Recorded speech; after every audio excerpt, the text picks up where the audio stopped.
the Limit Over Collection series of products are perhaps the best products Yu-Gi-Oh's ever received, the most prominent feature of this set being the introduction of overframes, or as they've been dubbed for English release, extended arts. These are a massive boost for collectability in the game that far surpasses previous rarities, something that was lacking. Of course, this isn't just a collector's set, which is why I believe it to be the best product yet. Most Yu-Gi-Oh products have a tendency to fail, since they don't meaningfully appeal to every relevant consumer base, let alone one of them most of the time. This product actually manages to do so extremely well. Besides introducing shiny, cool new cardboard to collect, it introduces a large wave of cards that push the game itself to a new level, similar to how Dual Overload did with cards like Verte and Alka-Fibrax. And like those cards, some of these might not exactly be so good for the game in the long term. However, unlike Dual Overload, I think the caliber of most cards in this set will be appreciated. With the subtitles of the heroes and the rivals, these products focus on supporting the existing themes of characters from all different animes, the hero from each series as well as their rivals, along with finally printing some cards that were previously only shown in the anime. Supporting anime archetypes certainly isn't a new thing, but committing to actually making competent support on the level of this set sadly is. So this sort of change is welcomed by most people that love the anime. But not only are they introducing new support, they also include a special promo pack that reprints iconic and relevant cards from these decks, as well as staples as overframes. Because of all of these combining factors, I think this is the most perfect product Yu-Gi-Oh's ever produced. Of course, this is only in the OCG currently, and the TCG has a history of disappearing good products, with a late innovation of the OCG just spitting in our face. Seeing as the overframes from the promo pack released in Rarity Collection 5, we'll have to wait and see if the West actually gets a product of this caliber. But that's a separate discussion that I hope we don't need to have in the future. For now, I want to actually go in depth with why this product is so perfect. So, let's start by going through what makes the set so great for collectability.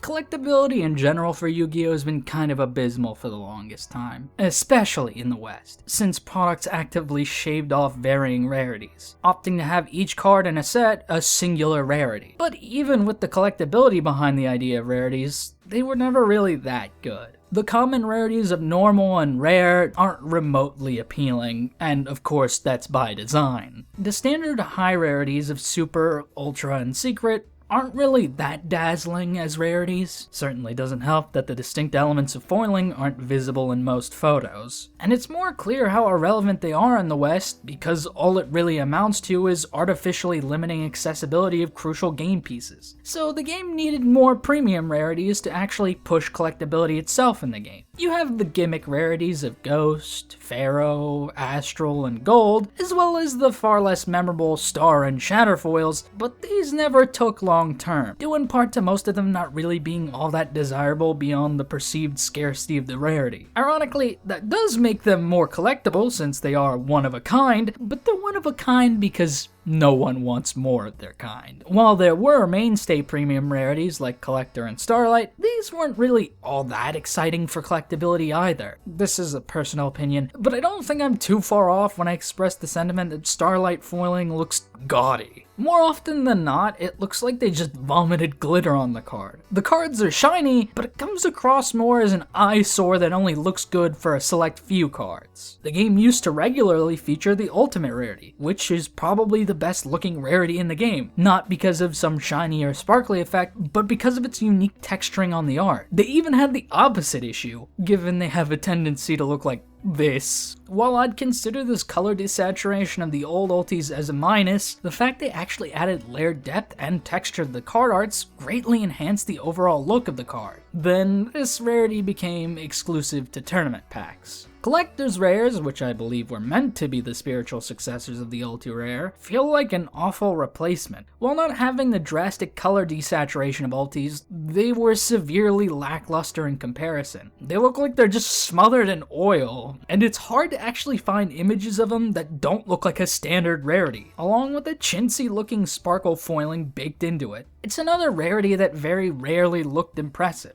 Until the 25th anniversary, the most premium collector items were the Starlights. The introduction of the QCR then caused problems around that fact. While it was framed as a unique limited run card rarity, people noticed it looked a lot like Starlight, and while they added an anniversary stamp and the foiling is a little different, the two were pretty much seen as identical in visual appeal. Just like Starlight, it's something that doesn't look good on every card, and when you consider they printed cards in QCR that were already in Starlight, the value of those Starlights tanked. While they obviously look far too similar, the fact the value of Starlights decayed from this just highlights how little value these rarities hold as individual collector's items, because they bank far more on the limited quantity rather than the genuine splendor of the rarity itself. But while the introduction of the QCR hurt the top collector rarity, it also ushered in a new type of product, a product that actually caused a reignited interest from the general player base around rarities, that being Rarity Collection. Rarity Collection gave us multiple cool shiny premium rarities, as well as actually improved upon them. They specifically improved the quality of the collector's rare for this set. Their texturing actually looks good by default now. Altis made a mainstream return in a product, with the color desaturation being far less of an issue, while also giving them even better texturing on the card arts. Then they reintroduced the Platinum Rare, a rarity that was used exactly twice before seemingly being discarded entirely. Honestly, they just look like a less flashy Starlight, something that makes them look better in my opinion. However, this product model was only used in the context of reprint sets, so anything new in the game you might be interested in was left out. In some respects, feeling like an apology for not applying the standard OCG rarity system to the standard product. And even then, the multiple different foils is the main appeal of the set, so a lot of value behind them is subjective preference. Since there are multiple other premium rarities, there isn't really a definitive best version rarity. There's not been a good balance of genuine rarity and uniquely appealing rarity presentation, and the Rarity Collection products didn't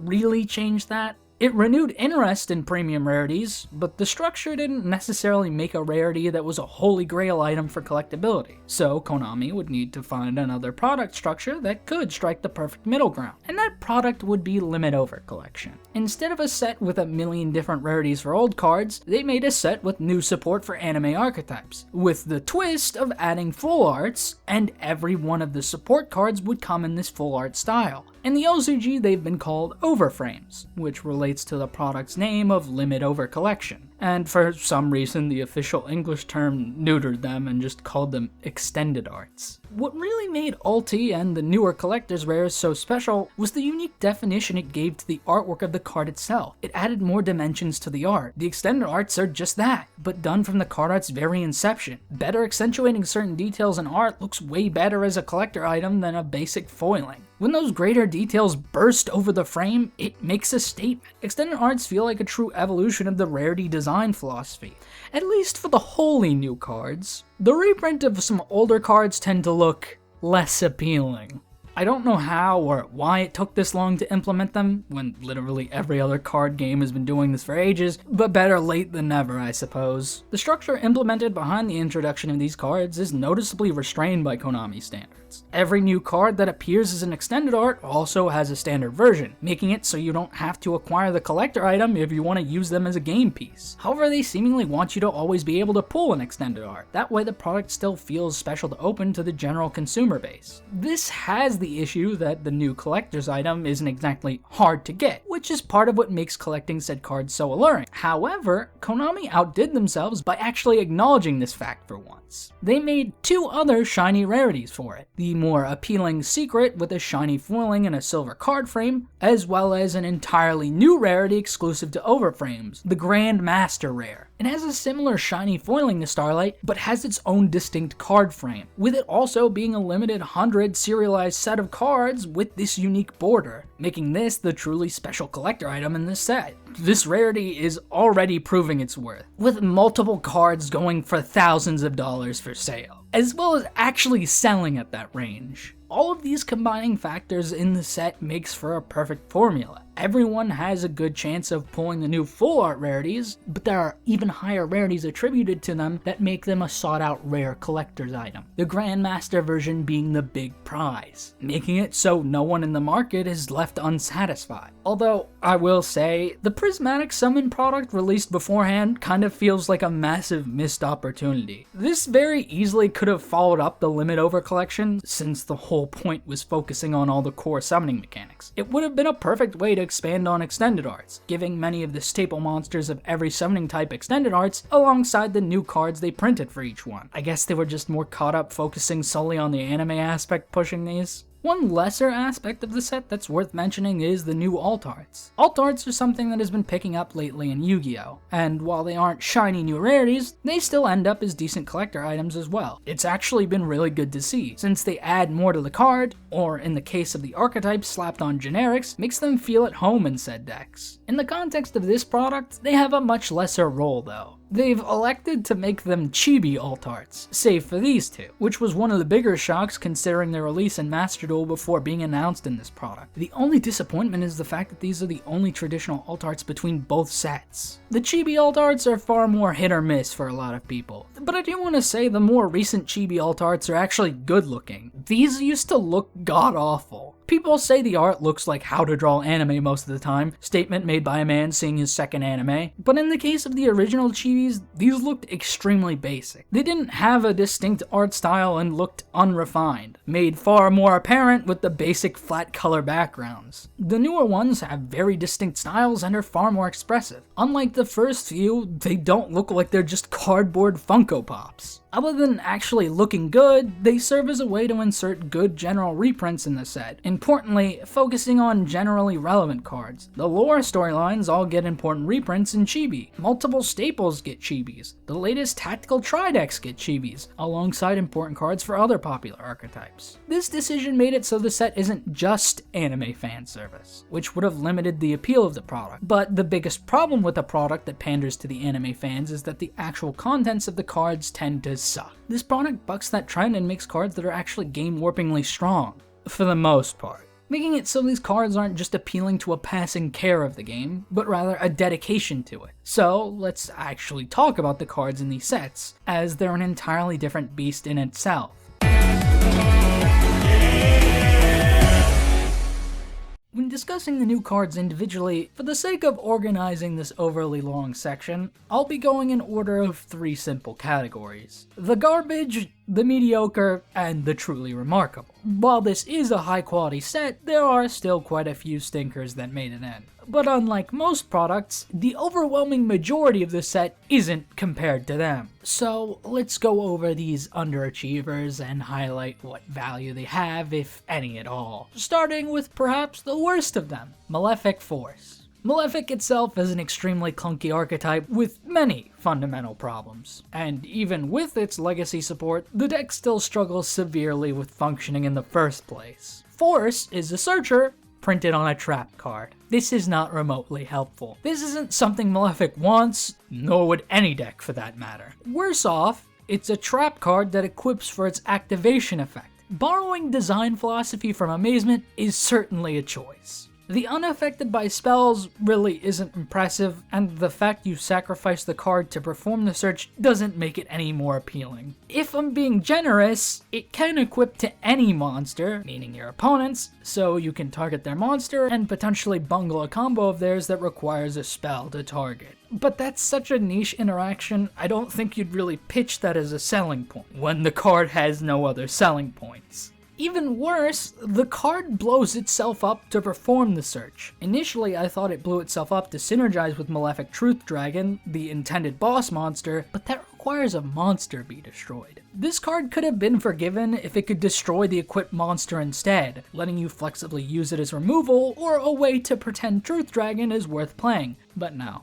The graveyard effect almost salvages it. Letting you Raigeki your opponent on their turn isn't bad by any stretch of the imagination. But when you consider the trap as a liability unless it's engraved, it's not a card you want to see at all times. And it's in a deck that doesn't even function well in its current state. It's a card that could certainly appreciate over time, but that's assuming Malefic ever receives a dedicated wave of support, something I don't find very likely. The next card in the scrap heap is Utopia the Envoy of Light. It really does not impress at all. It can't be destroyed in battle except by a number monster, which is a cute nod to the anime. Its detach effect lets you protect the monster.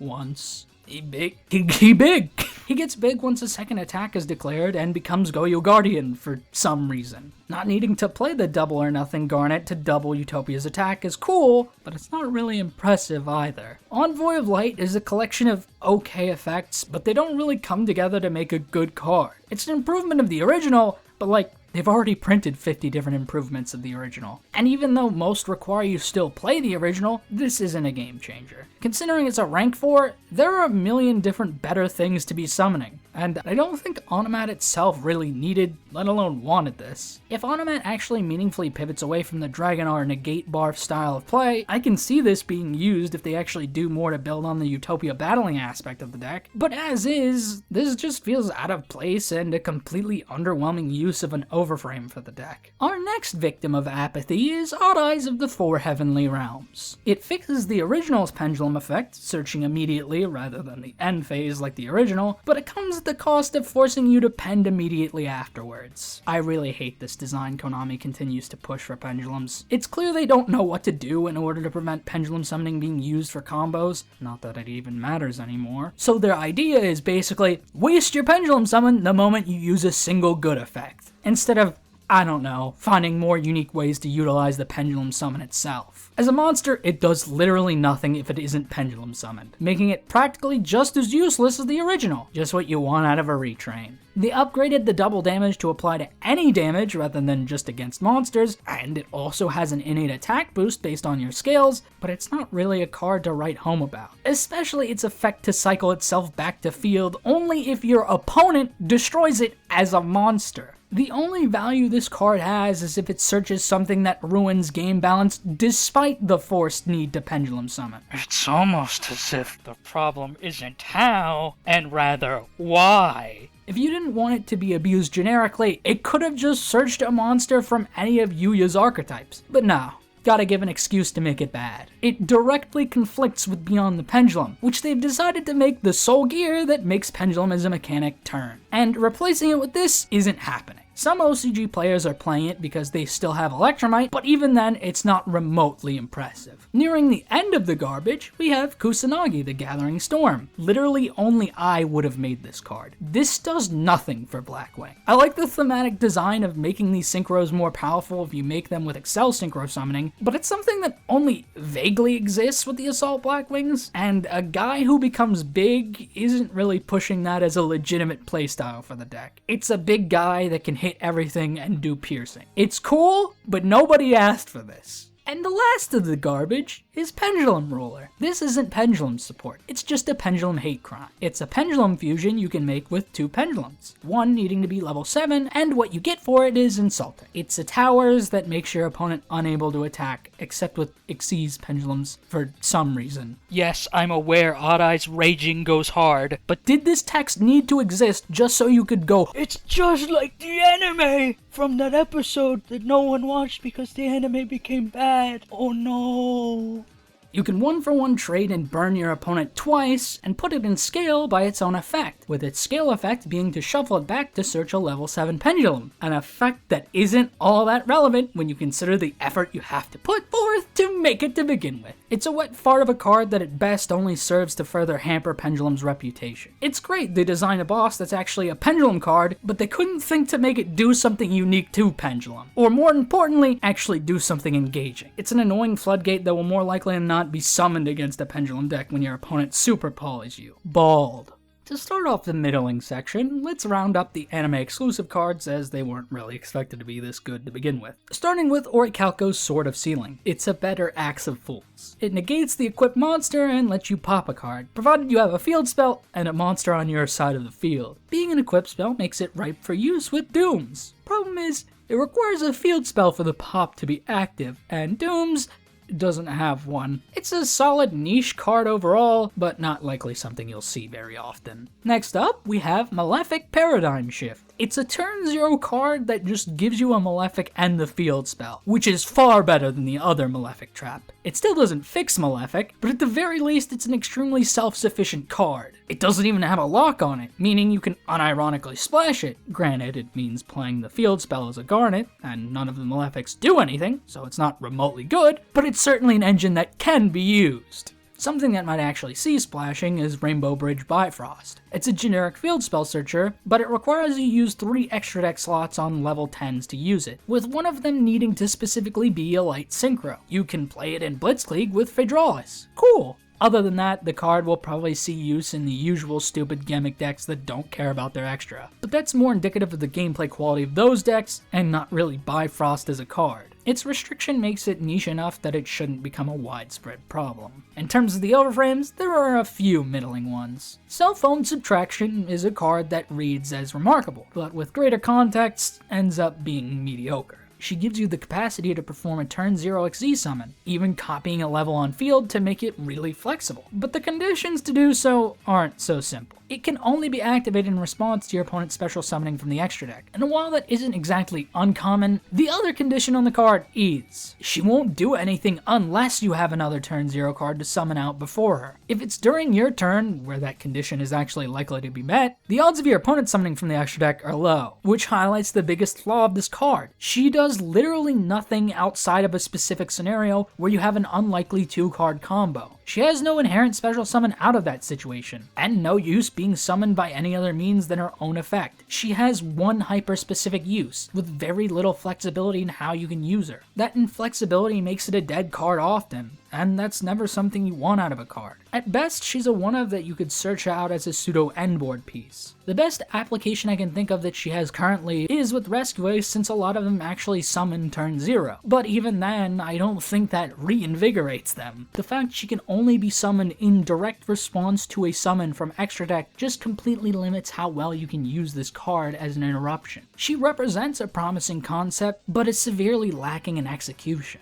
Decode Talker Integration is another card that lands in this pool of mediocrity. It's an untargetable generic Link 3 that can become big, but I don't think that's nearly as impressive as it sounds, especially since it has to be in the EMZ. It lets you bin an extra deck Cyburst to facilitate the Dark Fluid playstyle, although it needs you to tribute a body to do so. It can also attack twice if you use the effect. Can't say this card's bad, it's just that compared to the truly remarkable cards in the set, it's only okay. Unfortunately, to close out this section of mediocrity, we have all 3 of the hero cards. That's because these cards don't actually do much of anything for hero. In fact, they do more to hurt them because the fusions are extremely generic super poly targets, with Flare Wingman's materials being a fusion plus any face-up monster on the field, and Flame Wingman's being 2 monsters with the same type but different attribute. Shining Flare Wingman's on-summon effect is a reference to Fifth Hope, but since it's generic, that just means it's Pot of Avarice. Flame Wingman functionally has Skyscraper's effect built in, and summons a level 4 or lower from hand if you attack with it. And if a monster was destroyed,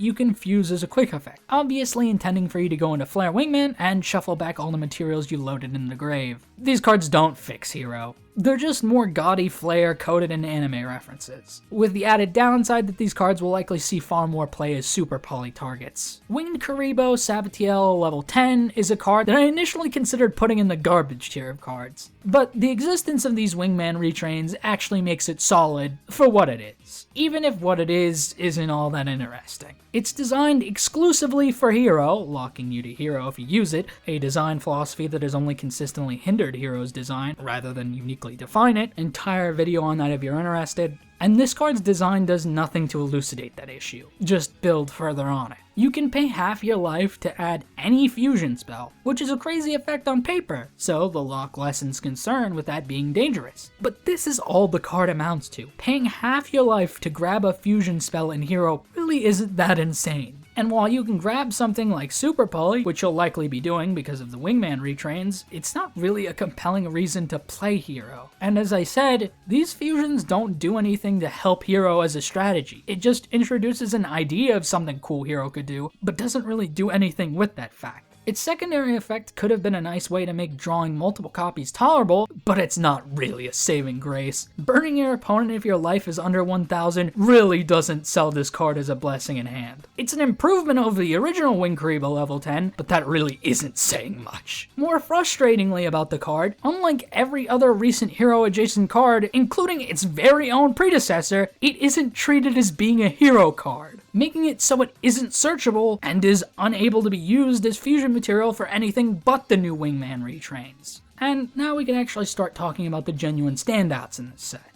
To start off with the remarkable cards, we might as well talk about the one that's remarkable for a bad reason. Underworld Circle is one of the anime exclusive cards printed in this set, but unlike the other ones that aren't all that powerful in scope, this one is alarming. If both players have 5 or more cards in grave, you dark hole the field, then banish all monsters from both decks. This would have gone nuclear in tier format. While the card requires specific setup to work, it's one of those cards that you never want to see actually be good, because this just rips the deck away functionally. The grave summon effects are hardly a concern on this card. The relevance of a normal monster, maybe you'd play this with Primite, but I don't think you'd ever play this, and I simply hope we remain in an environment where that's the case. When it comes to remarkable cards that are actually good to see, for the first time ever, Dark Magician support isn't abysmal. Dark Magical Curtain lets you summon any dark spellcaster from hand or deck, and if you summon Dark Magician or DMG, you can add a spell trap that mentions Dark Magician. It's just E-Telly for spellcasters. While it negates the effect of the target, it's hardly relevant given the intended targets. But even for generic targets, this isn't much of a problem, since it just translates to summoning destruction for free. It's even good for Pendulum, which I imagine was genuinely an oversight, because if they did keep it in mind, this card would have had an awful restriction on it. Since they didn't, you can use this as a starter to summon out Astrograph, as well as some other cards that we'll talk about soon. Then you can make Beyond with your normal summon. Naturally, that isn't why this card is so broken. Since this idiot exists, any deck can just play this as an E-Telly for full access to the Dark Magician engine. A sentence that would have been a joke until recently. But because this gives you a negate, nobody's laughing. At least in the OCG, they let Dragoon come back. It's fine. It gets banished after it ruins you. Obviously, while a spellcaster E-Telly is powerful, it's evident what the actual problem is. The generic Link 1 painted purple that bridges the entire engine. Pharaoh's Servant is a new version of Dark Magician that can summon from hand just by revealing a spell card. He sets his spell trap on summon. With all these cards now, Dark Magician very easily generates a ton of card advantage. And with a lack of respect for game design, they can very easily produce Dragoon with how accessible Gaze of Timaeus is now. Servant also has an effect to functionally turn any spell in hand into dark magic attack, giving the deck an extremely reliable way to wipe out back row. Another shocker is how powerful Multiplying Karibo is. It's a card that provides turn 0 plays. Well, not exactly the one advertised on it. It can either summon or add a Dark Magician from deck, or a monster with the Karibo stat line. Obviously, summoning a vanilla on your opponent's turn isn't remotely threatening, but there's a neat quirk about the Karibo stat line targets. And by neat quirk, I mean, this is just pushing the Media's storyline. All of the power patrons have the Karibo stat line, with Archmage's patron able to perform a fusion summon. Importantly, of a monster that can set a spell trap on summon. Something that sounds really cool with a trap that can be activated the turn it's set. Shame that card is just a counter trap negate. I would have liked this card being used for power patrons, but the fact the trap was printed only a short while beforehand makes it feel extremely cynical, not really providing the type of interruption people want to see in turn 0 play, demonstrating a lack of understanding for why this type of interaction works so well in the first place. Also, the other archetypes get far less out of it. Elf Notes don't really care considering they're getting their own turn 0 plays, but Dooms... Multiplying Karibo also works well in conjunction with an upcoming card as well, one that's actually on brand. The new Light and Darkness archetype's Garifo, but other than that, despite how good the card is, it feels like it's currently lacking something. While Pharaoh's Servant is Dark Magician while on field or in grave, there isn't another monster that's always treated as being him while in the main deck. If they intend to amend that in the future, this card could become insanely good for its intended deck, but as of now, it's in a weird place while being an exceptional card. But this card's influence is limited. What isn't limited is the new Stardust Dragon Victim Sanctuary. It's a completely generic Synchro 8 like the original, but unlike the original, it's actually extremely good. Although I'm apprehensive as to whether that's actually a good thing given the reason why. Victim Sanctuary is an Omni-Negate printed on a generic Synchro 8. We've replaced Savage Dragon. The catch though is that it can only negate cards responding to the effects of your own cards, maintaining Stardust's protection design motif, but channeling it into something far more applicable. This does mean you can't negate literally anything and everything, which is far better for game balance, but every single Synchro deck is going to want to integrate this thing into its endboard. And while Stardust being in every Synchro deck sounds ideal on paper, I really don't think it's a good sign if it becomes an automatic include for a summoning mechanic as a whole, because then things start to lean into being homogeneous, which then further incentivizes locks at the expense of design space rather than to preserve it. It also summons out the original. That's cool. Right now, I'm cautiously optimistic about Victim Sanctuary as a generic card, but it's at least a card that seems to meaningfully address the lazier design behind Negation, in a similar vein to Zolan. I just hope that they stay on track with Negation that's protective rather than aggressive. Wish they'd acknowledge that with the intended deck, which subsequently is my problem with the rest of the Yusei cards. Starjunk Synchron is a bit of a weird one. On the surface, it feels mediocre. It is a perfect retrain of the original Junk Synchron though. You can target a level 2 or lower engrave, then summon it from hand alongside the targeted monster, functioning like the original, but not requiring you to normal summon it. Starjunk also has the quick draw clause of being treated as any Synchron tuner, giving much more flexible levels to go into the synchros that name a Synchron. Of course, none of the named ones matter, but it's still neat. The thing is, Starjunk isn't really that crazy. It still requires setup, and the deck still has a tendency to end up with cluttered hands of junk.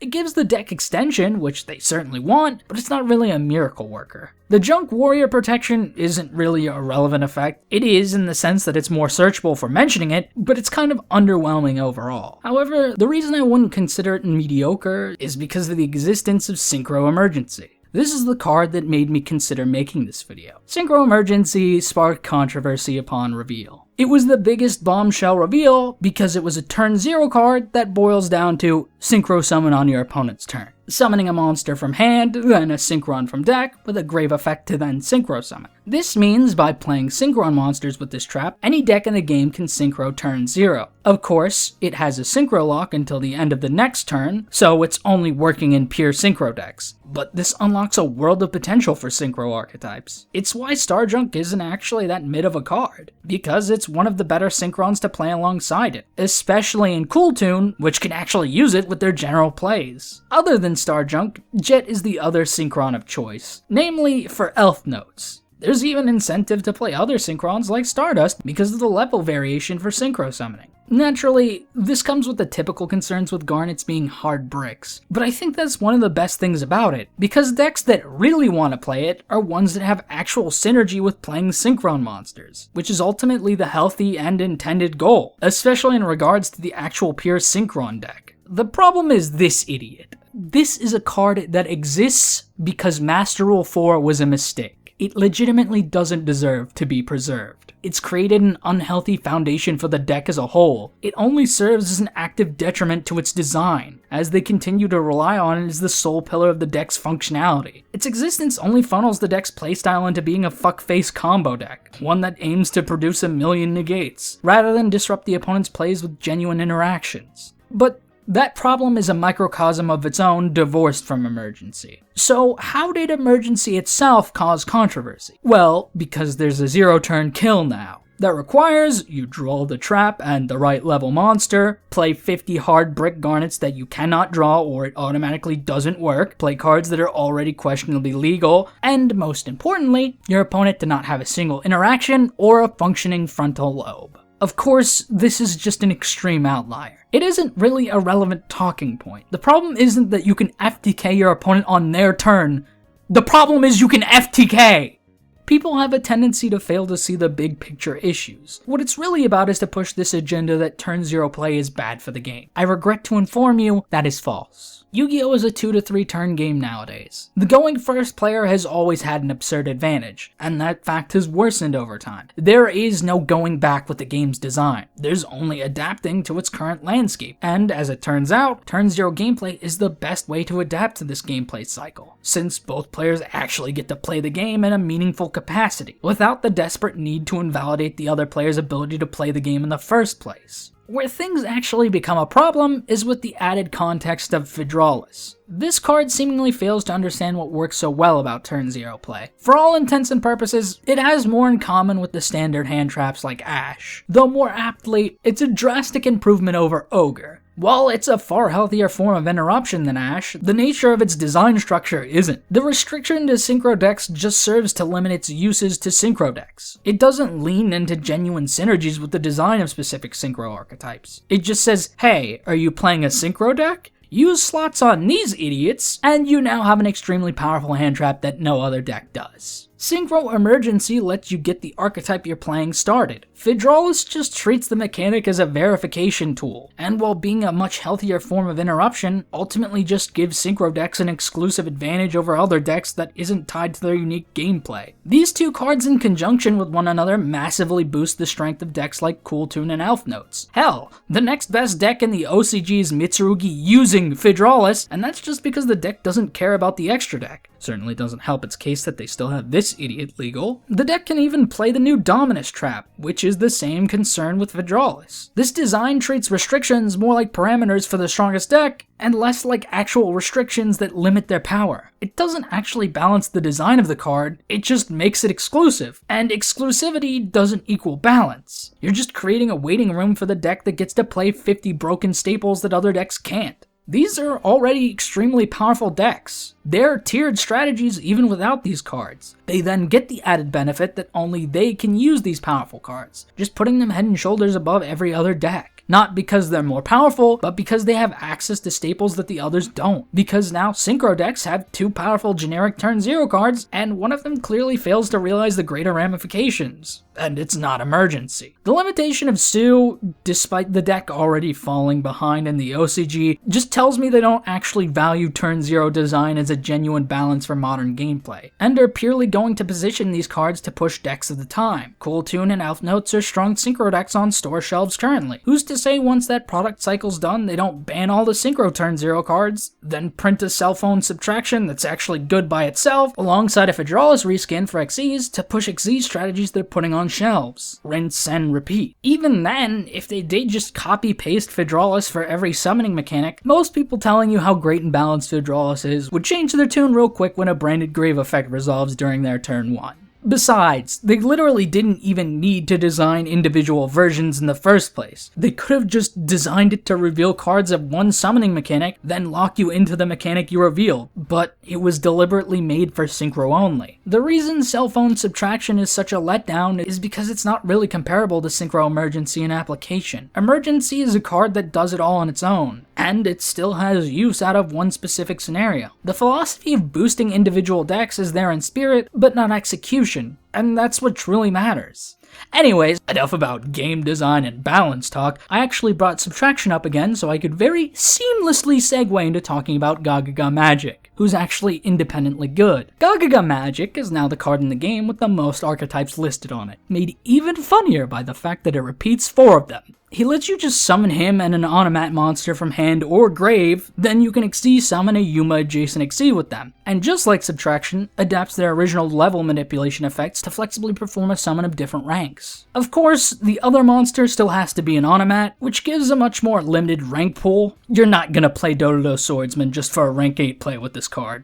Really gotta appreciate how they chose to include Zexal Weapon despite the fact that the deck has 0 level 5s and the Zexal weapons are all rank 5, with Heroic Champion having a similar issue. Maybe it's a threat and not an oversight, but Gaga isn't the last of the vastly improved magicians in this set. Stargazer Magician returns with the additional title of Horoscope Sorcerer and is actually pretty good. It really is sad to look back on the original Gazer Magicians, the main scales of Yuya, and they were pretty abysmal even back then. The original Pend effect of Stargazer shut off your opponent's spells if a Pend attacked. Of course, that was bad, so the natural upgrade is just being able to negate a spell instead. As a monster, Horoscope Sork is insanely good. He can summon himself by discarding a Yuya adjacent card. Pendulum really doesn't want to be discarding cards still, so it's not exactly perfect for that, but we'll talk about why that's not relevant shortly. Regardless of the discard, a free Pendulum body means easier access to Electromite or beyond. And considering Konami's hell-bent on making sure the mechanic can't do anything but summon those two, it's good at doing what Pendulum is supposed to do. He also lets you pop a Pendulum monster, then add a Pendulum from the extra deck, which is clearly a generally far more applicable version of Stargazer's original effect, which seemingly only existed to be a specific out for a single duel against a jobber, with this version synergizing with its other effect.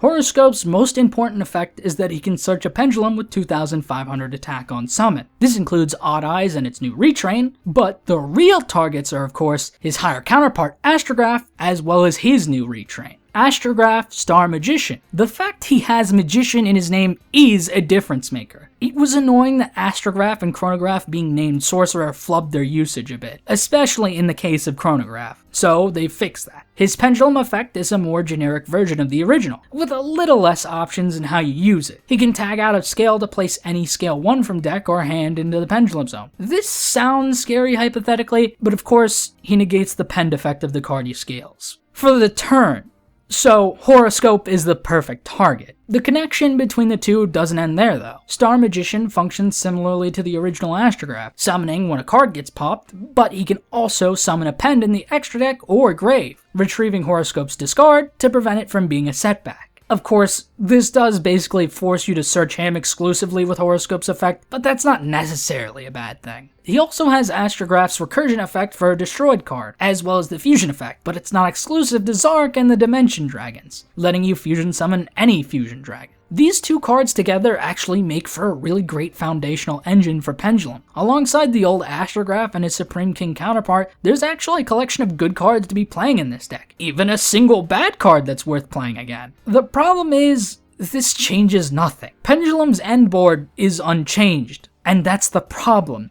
Their attempt was this, and it fell flat on its face, because there are better war criminals still free. These are really cool engine pieces, but the engine still doesn't have a meaningful direction to go towards. They're still playing hand traps because they can't do anything going second. They're playing even more negates and floodgates because Konami insists on producing more of them. It doesn't change the already sad state of affairs. It just makes people cope harder on garbage. If they actually give Time Gazer and Chronograph the same treatment in the future, the engine would be in a perfect state, but that only matters if the end board actually goes somewhere, and given the continued track record, it seems like that'll never be addressed. Speaking of unaddressed poor design habits, we have the remaining two Yusaku cards. Cyber's Code Magician gives Cybers a way to put a ritual engraved to facilitate link climbing without needing to ritual summon. You see, the problem was that you still had to ritual summon Sage. Can't have that. More importantly, he also bins a Cybers from deck, with the ability to summon instead if you actually ritual summoned him. You're probably never going to do that.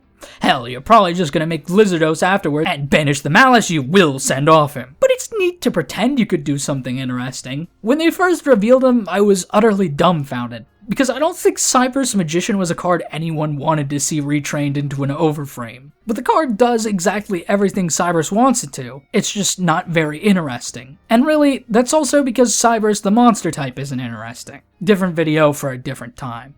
Contract Witch, on the other hand, is a different beast entirely. While being a retrain of Cybers Witch to pair with Magician, she has far more use beyond Cybers. She's a generic Link 2 that only requires 2 monsters of the same type, and for the price of a spell from hand or field, she can search any ritual monster on Link Summon, or if a monster is special summoned to a zone she points to. Habakiri is still legal. That's a discussion in and of itself, but a generic Link 2 that can search a ritual is pretty powerful regardless. There's already another one in Ashland, but she's a far more lax card in design, both in material and in restrictions. Of course, the problem isn't the fact there's a generic Link 2 that can search any ritual in the game. It's the fact there's a ritual in the game that gives you access to an entire engine by itself. But since they've been on a tear printing more and more ritual searchers, while also not banning Habakiri, she's been viewed somewhat negatively. She isn't nearly as concerning in the long term. Her other effect is actually more interesting to me. She lets you tag out a ritual, fusion, synchro, or Xyz she points to for another one of those card types in your grave, so long as they're the same monster type. This is clearly to further play into Cyberse's gimmick of putting all the card types in grave, but of course I don't think it's remotely relevant in that application, since their aim is to shirk summoning them properly to begin with, only focused on dumping them into grave. Even Code Magician doesn't change that philosophy, but I'm eager to see this help decks with potential grind game recycling and not just convoluted war crime combos.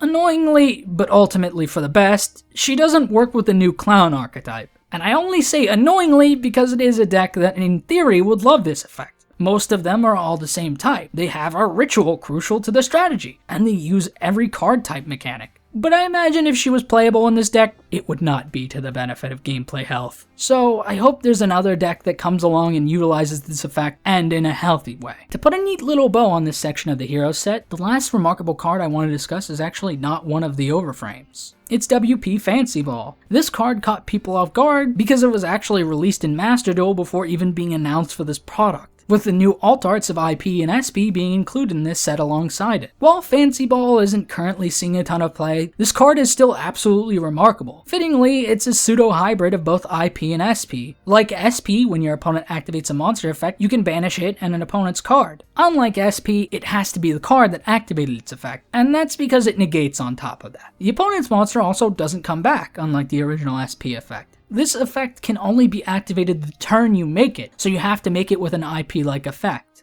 Of course, summoning it on your turn makes this a great way to break boards going second. The problem with that though is that it's a link 3, so that's not exactly easy to do into an established board. But with the context of SP and this, SP's forfeiture of the battle phase becomes less painful if you're able to crack more cards by climbing up into Fancy Ball, which also lets you make another SP on your opponent's turn to maintain control of the game once you pass turn. It doesn't replace SP by power creeping it. On average, it's just a really good side grade that makes it so IP isn't exclusively used for SP, which sounds crazy to say given the IP effect also present on the card. You can link summon on your opponent's turn. Hell, you don't even need to use Fancy Ball, so it's a really flexible card, but you're actually incentivized to use it for a different situation. Seeing as if you use it as material, you can also use an opponent's link 2 or lower as material, letting you climb down into SP not only to get her effect, but also remove a link, made even more powerful by the fact links can't respond to this effect.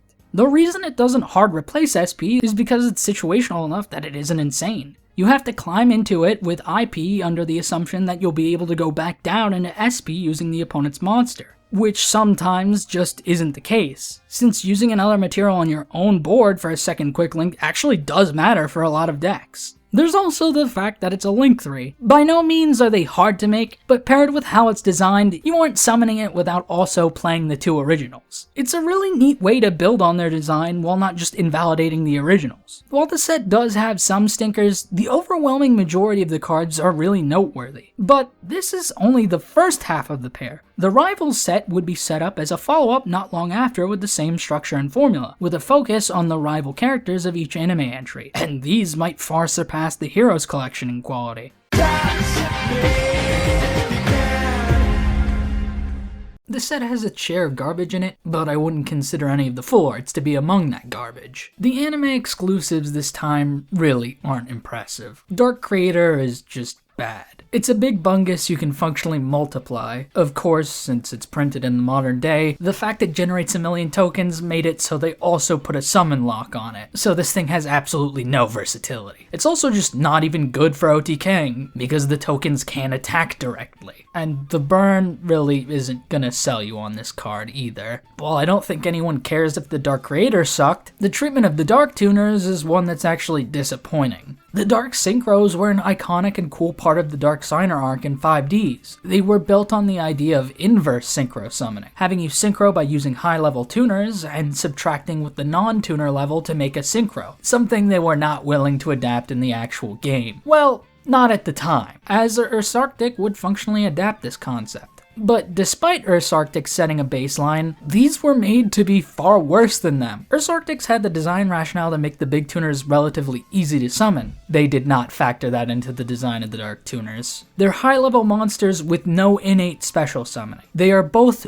2 tribute monsters, and they thought giving you an additional normal summon with their effects would make it work. It doesn't. They also don't work unless you normal summon them. So even if you could special summon them, you wouldn't. These cards are beyond abysmal. This is the only genuine crime Konami committed in making this set. And to round out the garbage, we have Gatling Ogre. Like Dark Creator, I don't think anyone was praying for this card to be good, especially considering that it was just used to FDK in the anime. Could be insane for decks that want to load spell traps in Grave, but I don't see a normal summon like this idiot selling that idea, assuming that even exists in any capacity.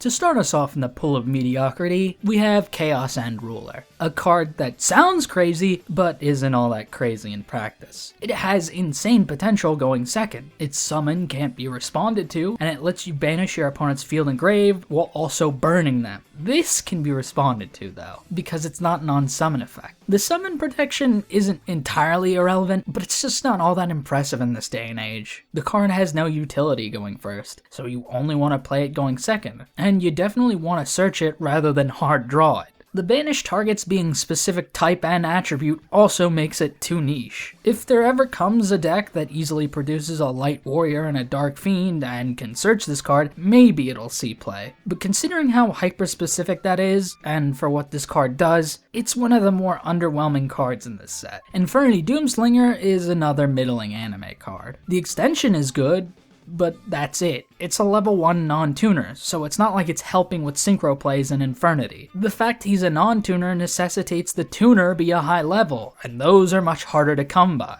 making him only really useful for link plays, which Infernity doesn't have an engine as of now. And even though it can summon out any fiend from hand, I don't think you're going to play this guy as an extender in other fiend decks. If Infernity ever receives a dedicated wave of support, I could easily see it becoming playable, but I think Konami actively doesn't want to deal with that, considering the fact Infernity is the progenitor of the modern combo deck playstyle, so I don't exactly expect it to come to fruition. Demiurge Ima is a Monarch card. That's about all there is to it. It sends the new Eidos alongside Erebus, which is good, but the deck doesn't really profit from sending 2 other bodies, at least not in an immediate tangible sense. You can add them back via other cards, but I really wouldn't call it that insane. The deck is still loaded with bricks, with the only change being that the deck has a million spell traps nowadays. Ima also isn't engine and doesn't have the Monarch stat line, so you have to draw it. Technically, it's a 1-card Chaos Angel, but you're not playing Chaos Angel in Monarch. And you're not playing a ton of Garnets just for this to make Chaos Angel. You'll probably play it in Monarch exclusively, and that's it. Considering how they refuse to address problematic design within archetypes, I don't exactly care to see Monarch be played because of this. So as far as I'm concerned, I'm fine with this card under-delivering. For the last of the middling anime cards, we have Hyper Rank Up Magic Ultimate Force. This is a card that does resolve one major thing for Onomat. It actually saves you an extra deck slot. Instead of needing to climb Xyz so Dragonar has 4 materials, this card is the 4th material. The space was super tight, so this little freedom is nice, but it's not really that big of a game changer. It also gives you a battle phase Raigeki if it's under a number 99 monster and your opponent activates an effect, introducing another effect on Dragonar that players will likely forget, walk into, and lose to. For that reason alone, I think players are fine with this card being mid, as it's another thing people will inevitably fumble games to for not having on their radar. In terms of the extended arts, we do have some that ended up as disappointments, the most surprising being the Flute of Guiding Dragon. This is a drastic evolution of the Flute of Summoning Dragon,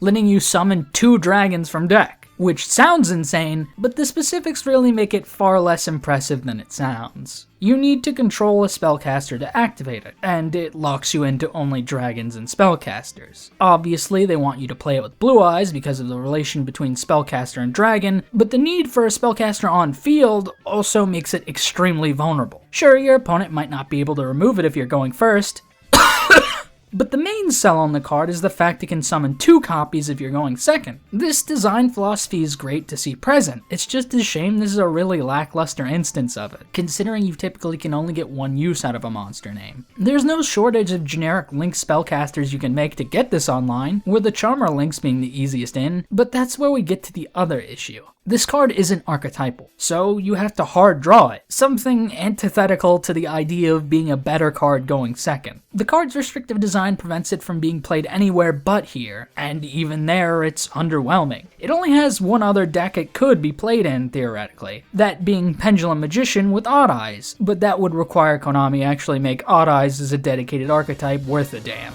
And I don't see that happening. Honestly, this Link 3 doesn't change the sentiment. Just what Pendulum wanted. Another card that discards, the thing Pendulum never wants to do. And oh boy, is it great that it negates. That's what everyone loves about Pendulum. No game plan whatsoever. Great stuff. Keep it up. A negate that requires a discard and only works on your turn on a Link 3 is the most tone-deaf design I've ever seen. You get 2 Electromites now. Yippee! Unless there's other Odd Eye support, which I don't think there is, my point still stands. At this point, I have no hope Pendulum archetypes will ever meaningfully improve. But hey, at least Odd Eyes finally has a card of every monster type. The draw effect on the card is neat, but it's hardly penance for the other failings of the card. It's a marvel how such a powerful sounding card ends up being so utterly underwhelming. But this would be the only real letdown in terms of the DM cards. Unfortunately, GX is the series done the worst by these sets. Once again, all the GX extended arts end up in this tier of quality. Revolution Cyber Dragon is an extremely solid card on paper, but doesn't really impress in practice. It's a massive upgrade of the original Cyber Dragon. You can summon it if you have no monsters, making it easier to summon than the original since you can actually summon it going first, but of course the most enticing part is summoning it going second, since it lets you negate a monster when you summon it. I see people calling it Diet Pankratops, but if anything, this is just another good board breaker to pair with him. While that style of play isn't currently in demand, I definitely don't think viewing it as just worse Pankratops is properly evaluating the card. This might genuinely become a generic staple, similar to how the original did back in its heyday. It's entirely possible to see relevance in side decks. It's funny they're leaning into revisionist history, making Imperm's inclusion of Infinity seem like a thematic choice, rather than an afternoon of throwing darts at negates to determine who gets slapped on a generic one. If nothing else, it's very likely it can see play in K9, given that it's a free 5 that negates, assuming Konami isn't ready to put them out to pasture. In terms of its native deck, it's a pretty decent card. Since it is an OTK deck, having a new name that has a board-breaking effect is a natural fit for design. It's serviceable. What makes it worthwhile though is its fusion summon effect, letting you also get to the OTK with it after negating a monster. However, since it isn't a quick effect, it does make it less effective as a card, seeing as the board-breaking effect is naturally going to provoke a response most times, and if it were able to then fuse, either to dodge or simply maintain value of the card, it'd be really good. But since it doesn't, it can just fall flat sometimes. What other people decry about the card is the fact that it isn't Cyber Dragon in name. No duh, dude.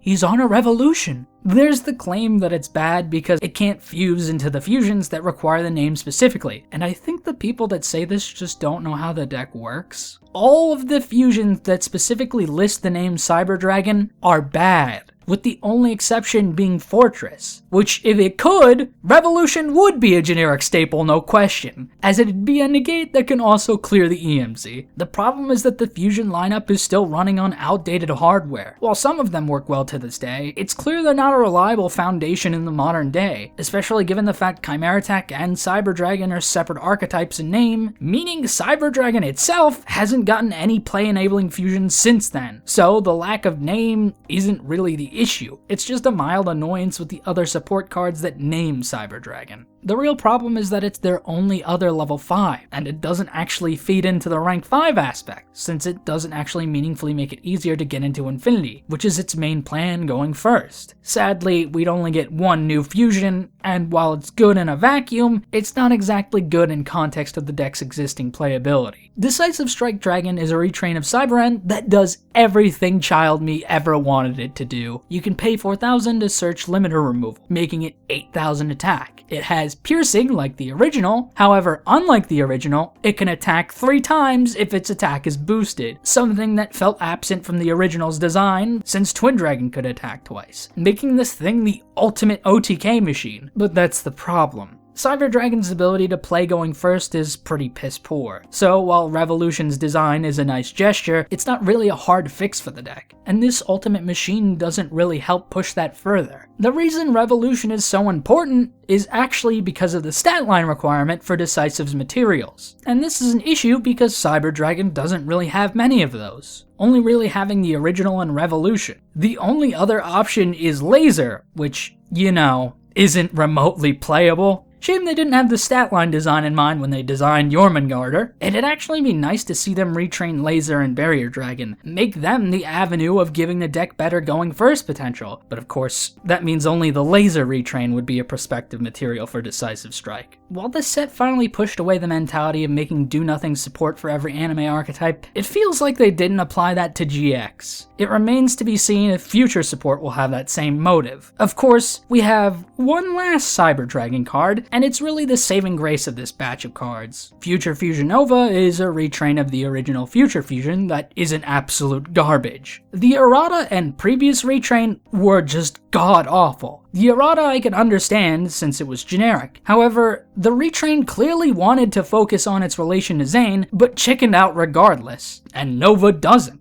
Slam it down, bin monsters from deck, and barf out a Cyber Dragon fusion. It locks you into machines and only attacking with the monster it summons, but considering the card they want you to summon, that's not really much of a restriction. The issue isn't the deck's capacity to OTK, rather it's the deck's capacity to do literally anything else. But god if it isn't the most efficient and over-the-top way to build further on it. If the future does hold support that actually aims to change that, these cards will appreciate in time, but as of right now, they're pretty tone-deaf cards designed in the same vein anime support usually is. Our final letdown is Liberator Dragon. This is just a modest upgrade over the original Borreload. It's neat that it can pop rockets from grave once per chain and revive, but that sort of design on a Link 3 isn't really all that great, especially when Rocket has a fundamental issue around that aspect of their design in general. There isn't a whole lot to say about it, so at least we can move on to the remarkable cards of the set, knowing many of them weren't underwhelming.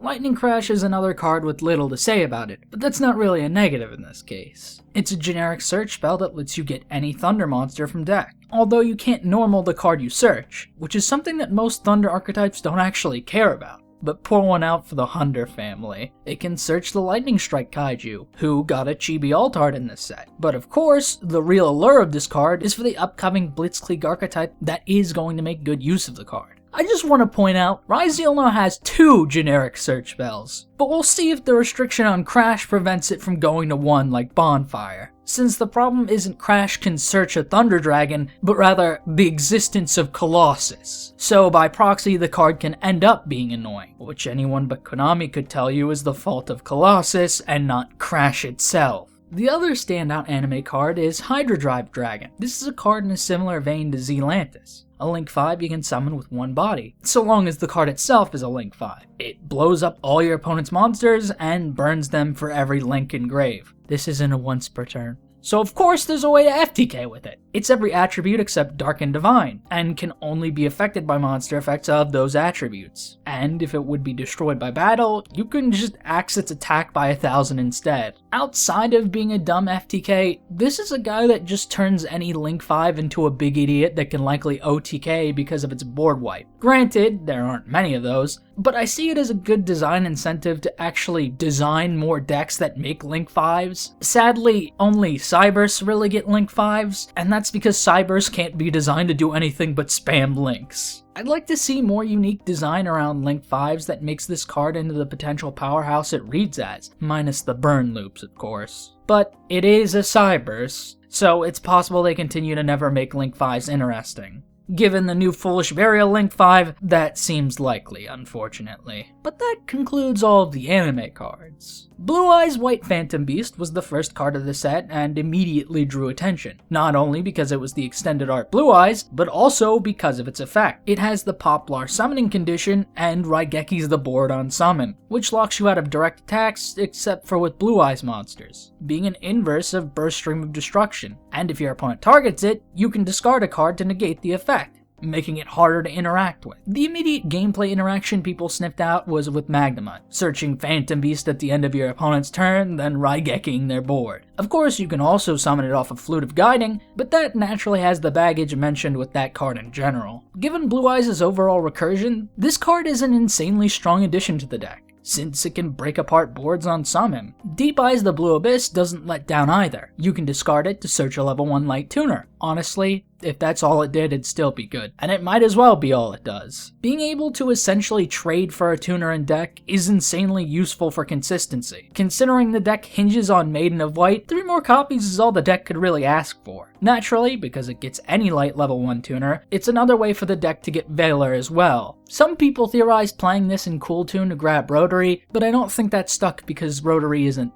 that crucial. It has a much less impressive second effect while in grave, letting you revive it if Blue Eyes or a Blue Eyes ritual hits the grave, then copying their stats. But that's just an okay bonus to a massive consistency buff. While Kaiba's cards might have made a good showing, there's a reason why Jack's the king, because all 3 of his cards are in this tier. Quetzalcoatl is a Jack variant of the Crimson Dragon, apparently, but it's clear they just wanted an extended art Crimson Dragon with all the Signer Dragons. All the real Signer Dragons, that is. And like the normal Crimson Dragon, it's a generic Synchro 12. However, unlike the original, its effect demands more setup to get use out of. It gains the attack of all Synchros you control, which pairs with its on-summon effect to soul charge Synchro Dragons from your grave, locking you out of further summons, meaning this card is your finishing act. And of course, it wouldn't be complete if it didn't also negate. Anytime your opponent activates a monster effect, you can shuffle back a Synchro Dragon and negate it. I really just don't care for the negate portion of the card. The card already does a lot for the combo style of play RDA is leaned into, and yes, a soul charge that can also negate is good, but it's definitely not really interesting mechanically. It serves as another card to paint a Nibiru-sized target on the deck's back. But thankfully, they designed a different Synchro that actually addresses that separately. Burning Soul is a card that absolutely reads like it's mid, but is extremely good simply in the context of the deck. Being able to barf out another big guy with grave materials is great. It even serves as something the deck can do to recover from being Nibiru'd. It's just not as flashy as its name and art would imply.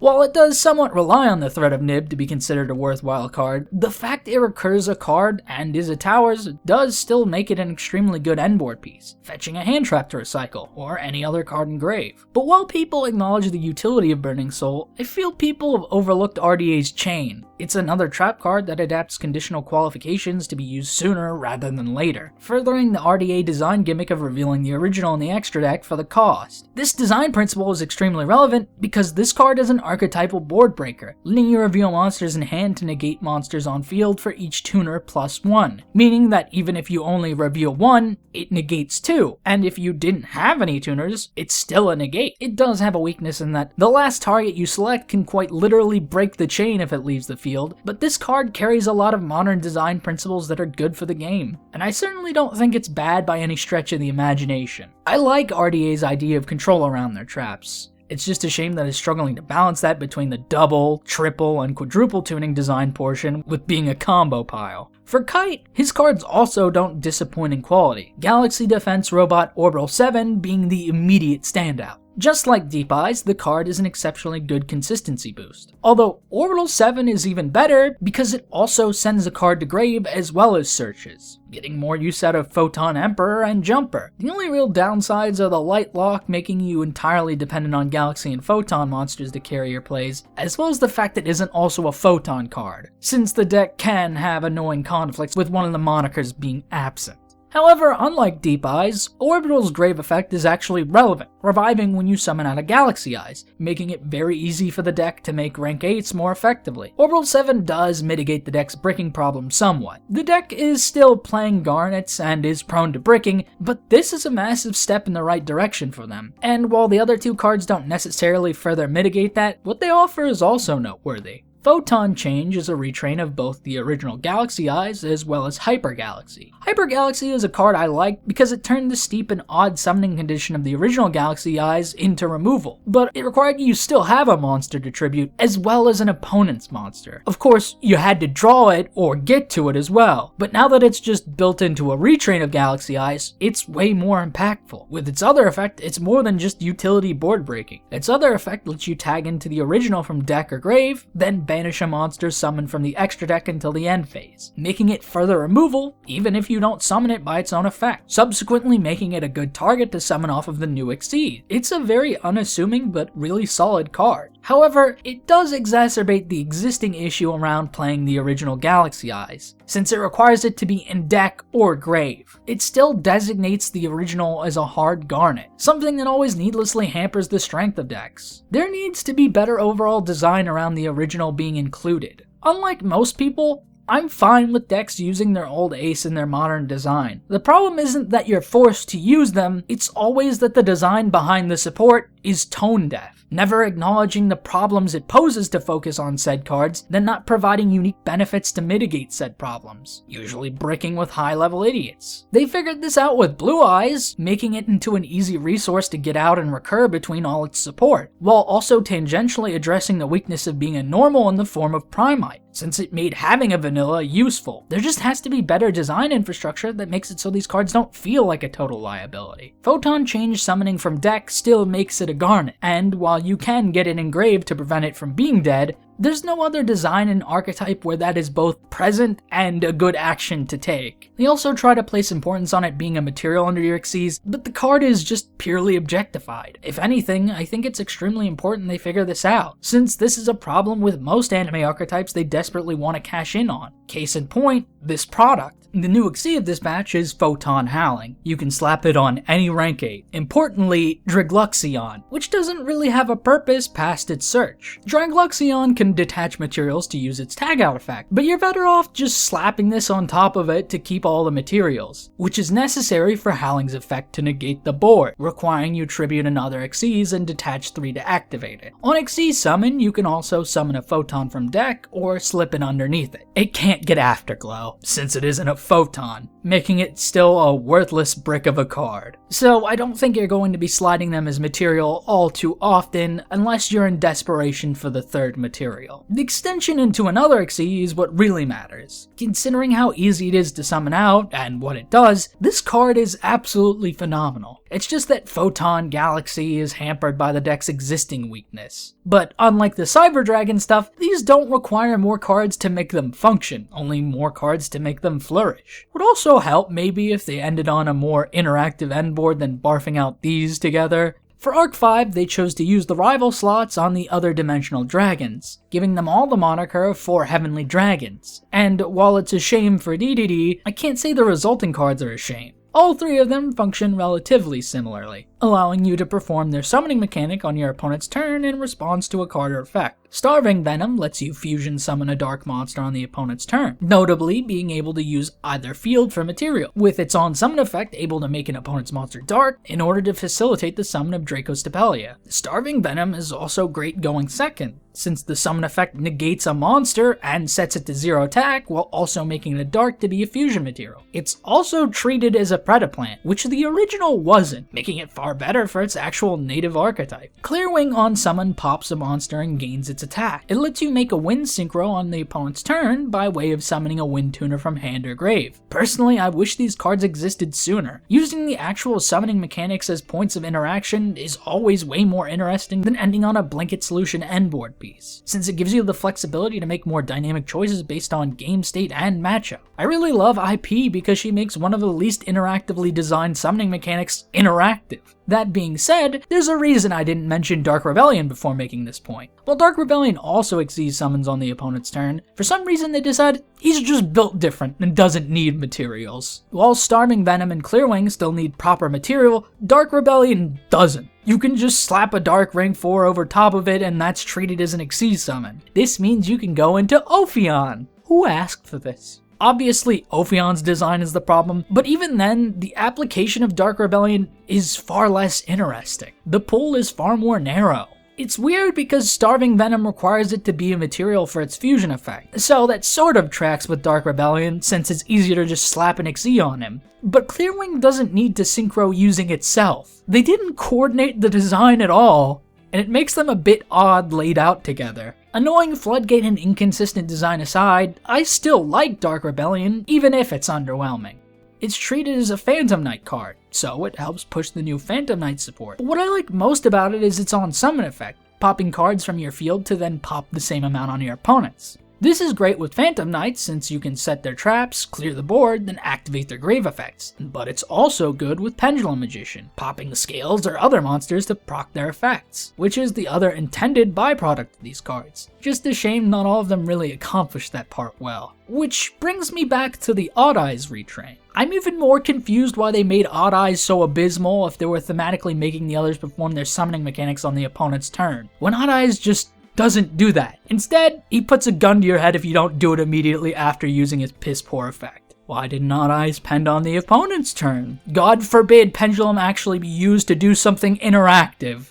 Speaking of interactive, Combo Slop. How do we make you play more Dogwater Rockets? Print a guy that just summons 4 of them if a Link targets it. Oh, but it's okay because it takes setup, and it'll only likely summon 3. Rockets have always been sort of a joke to me, because their very design is paradoxical. They want you to blow them up for their effects, but it's also a Link spam deck, so the bodies are never staying on field to be blown up, and you're not really recurring them to fire them off later. The only noteworthy rocket was Tracer, and that's because it let you quick effect pop a card to summon a rocket from deck, making it so you could pop Quick Launch or the field spell to lose no cards and combo off. There's a reason it was called Dragon Link and not Boro Rocket. Their overall design still lacks a good balance around their gameplay identity, and Barrage doesn't really fix that. It's just crack meant to make sure you play more rockets. Hell, they didn't even require them to have different names, meaning they didn't even want to force you to consider playing other names. So you just play the newer ones with this, and the only 2 good old cards. It's an insanely powerful card, designed in the most cynical way to be good. And I didn't even mention that its special summon clause sends any Dark Dragon from deck for cost. It's a card with insanely pushed design. But hey, it's not all bad. Our final card adapts yet another design principle that's actually good. Triple Boro Launch has 3 separate effects that you can choose from, with the capacity to use all of them provided you draw multiple copies and have the required resources. You can also set another copy since it's a quick play and use its other effects on your opponent's turn. The first effect is the most applicable effect, so you'll likely always be using it, shuffling a Dragon Engrave back to deck to summon out a rocket from deck, giving the archetype another quick launch functionally. It does require a monster be engraved, but this is a deck with a Link one, so there's no actual setup needed. If you shuffle 2 dragons back, you can get a field spell back from grave. This is sort of relevant, since the deck actually blows up Boot Sector, and getting it back could be good for grind game, but I really don't think this is the card that's going to make you care about that. Its Shuffle 3 effect makes a good use case for it on your opponent's turn, letting you shuffle up to 3 monsters in your opponent's grave back, giving you graveyard disruption while recycling 3 rockets for the crackback. Overall, it's a really great card. To wrap up this video, a brief recap of the good. To start where we already are, I wish we saw more triple Boro Launch-like design present in the cards. Cards with multiple effects you can tap into if you draw multiples is great, especially if they also flex the ability to be used as interruption on the opponent's turn. It's a great solution to the problem of drawing multiples of a card that you need to be running 3 of. I'm glad to see them further iterating on turn 0 design. While emergency synchro is a big deal, not all of them really hit the mark here, but at least all of them show promise, save for the Malefic one. I'm also happy to see them design more going second effects. These felt more miss than hit in these sets, but it's still welcome to see. Traps that activate sooner under certain conditions are also a great extension of this. Shame one of them was also a Malefic card. I'm also really happy with the Dimensional Dragons being used as a means to usher in more uses of each summoning mechanic as interactions on the opponent's turn, alongside Fancy Ball taking up the mantle for Links, further building off of IP's design around Link summoning on the opponent's turn. There's a lot of genuinely good design present in these cards, even if they aren't immediately apparent. But most impressively, it's a miracle they've designed support for anime archetypes and didn't make them all worthless. All of it makes for a great change of pace. When all put together, with the quality appeal the sets have as a product, this may very well be the best product Yu-Gi-Oh! Has ever received. I only hope that the cards it introduces maintain a positive impact on the game.